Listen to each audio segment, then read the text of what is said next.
मेरे प्यारे दर्शकों, आप सबों का मेरे वीडियो में बहुत बहुत स्वागत। आज का चिंतन वाक्य, सत्य की कभी हार नहीं हो सकती है, भले कुछ समय के लिए विचलित कर सकता है। अतएव सत्य को लेकर सदा चलें। बस आज का प्रसंग वीडियो अब गीता प्रवचन समाप्ति की ओर जा रहा है।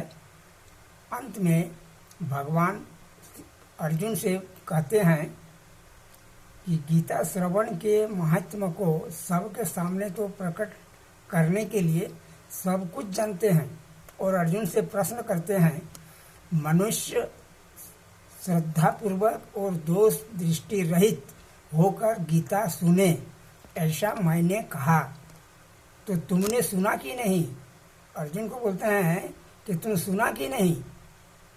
तुम्हारा अज्ञान से उत्पन्न हुआ मोह नष्ट हुआ कि नहीं?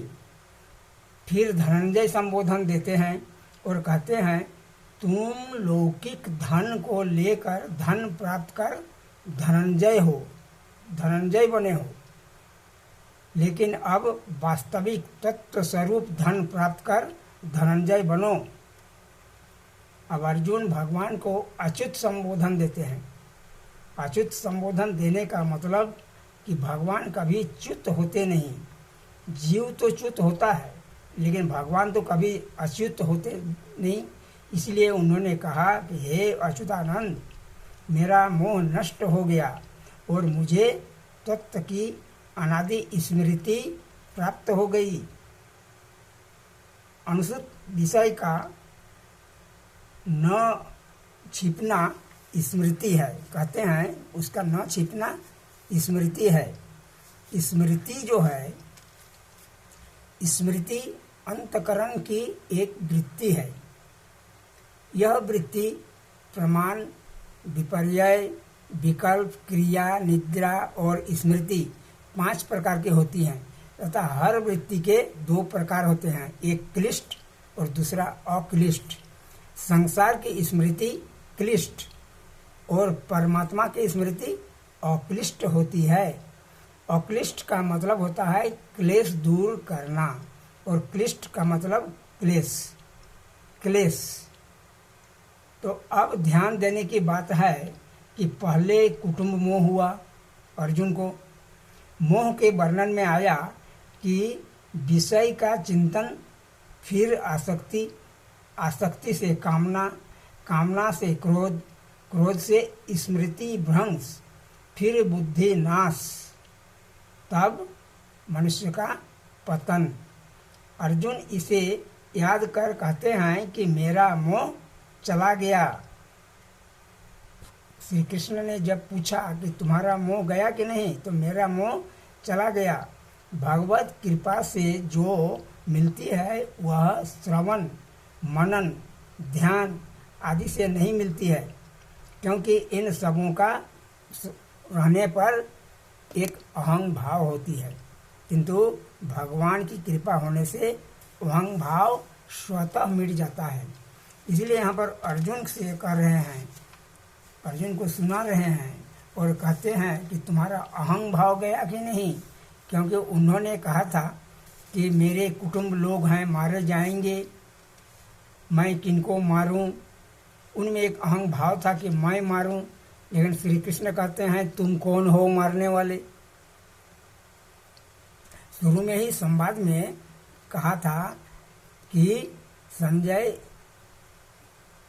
को व्यास मुनि से वर मिला था कि तुम सब कुछ देख पाओगे, महिमा को देख पाओगे। इसलिए जब प्रारंभ हुआ तब संजय इसकी महिमा गाते हैं। इस तरह मैंने भगवान वासुदेव और पृथानंदन अर्जुन का यह संवाद नहीं सुना। हालांकि अर्जुन तो भगवान का प्रिय थे, मित्र थे, उन लोगों में बातें होती हुआ ही करती थी, लेकिन संजय कहते हैं, संजय को जब व्यास से मिला, ऐसा मैंने नहीं सुना संवाद। यह अद्भुत है, विलक्षण है। गीता में अर्जुन जो प्रश्न करते हैं, भगवान उनका बहुत ही विलक्षण तरीके से, सुंदर भाव से उसका उत्तर देते हैं। भगवान की कृपा, भगवान श्री कृष्ण और अर्जुन के इस संवाद में जो सब तत्व भरा हुआ है वह किसी भी ग्रंथ में नहीं है और किसी भी महात्मा के द्वारा यह नहीं कहा गया है। लेकिन वास्तव में मेरे दर्शकों प्यारे, यह सोचने की बात है कि गीता में श्री कृष्ण स्वयं कहते हैं, और रामायण वगैरह जो है तुलसीदास का लिखा हुआ है, चाहे और बहुत सारे लोग लिखे हैं तो उन लोगों का है, मनुष्य का लिखा हुआ है। लेकिन गीता में जो कुछ है वह श्री कृष्ण के द्वारा ही किया गया है, उन्हीं के शब्दों को लिखा गया है। इसलिए गीता की तुलना किसी भी ग्रंथ से नहीं होती है। और गीता में सभी प्रकार के समस्या का, हर समस्या का निदान है।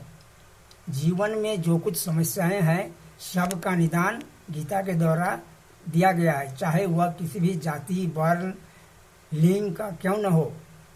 वह निम्नतर से निम्नतर जाति का भी हो, जिसे हम समाज में कहते हैं अछूत, जिसे समाज में हम घृणा करते हैं, हम क्लेश करते हैं। आज समाज में जाति पाति काफ़ी अधिक मात्रा में है, लेकिन यह सब के लिए है और सब में यह लोगों को उपदेश ही देते हैं। तो गीता का जो भी प्रश्न है, अंत में अर्जुन कहते हैं कि अर्जुन का प्रश्न, अर्जुन का और श्री कृष्ण का संवाद सुन करके संजय कहते हैं, मुझे व्यास मुनि की कृपा से सब कुछ मिला और मैं इस प्रकार से सुना। वे राजा को कह देते हैं, कौन राजा को? धृतराष्ट्र को, कि ऐसा वर्णन मैं कहीं भी नहीं सुना हूँ। यह परम गोपनीय है, जिसे मैंने व्यास जी की कृपा से सुना। धृतराष्ट्र के पूछने पर शुरू में ही धृतराष्ट्र ने पूछा था कि बोलो संजय, किसकी विजय होगी?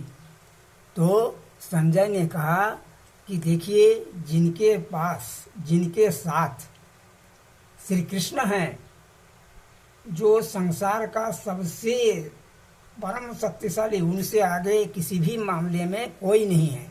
और वही जब अर्जुन को साथ देते हैं, उनका सारथी बने हैं, तो विजय तो निश्चित रूप से अर्जुन का ही है।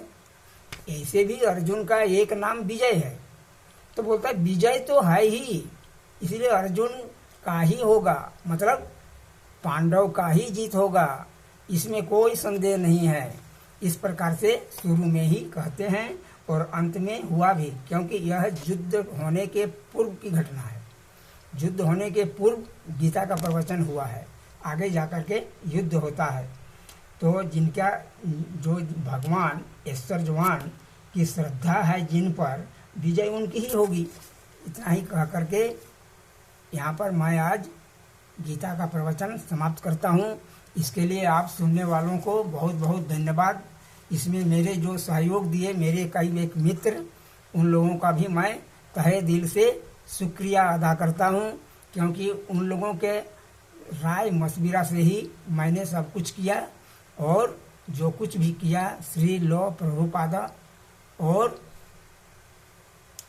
एक विशेष लेखक का साधक संजीवनी लेकर पढ़कर मैंने आप सबों के सामने प्रस्तुत किया। इसमें मेरा व्यक्तिगत कुछ भी नहीं है, केवल और केवल भगवान की कृपा है। क्योंकि आप सब जानते हैं, गीता सुनने से, सुनाने से, प्रचार करने से काफ़ी पारमार्थिक उन्नति होती है। इसी को ध्येय रखते हुए मैंने कहा, बस आप सब इसे जितना हो सके शेयर करेंगे, ताकि लोगों को इनकी जानकारी हो सके। बस बहुत बहुत धन्यवाद। नमस्कार। आज का विषय समाप्त।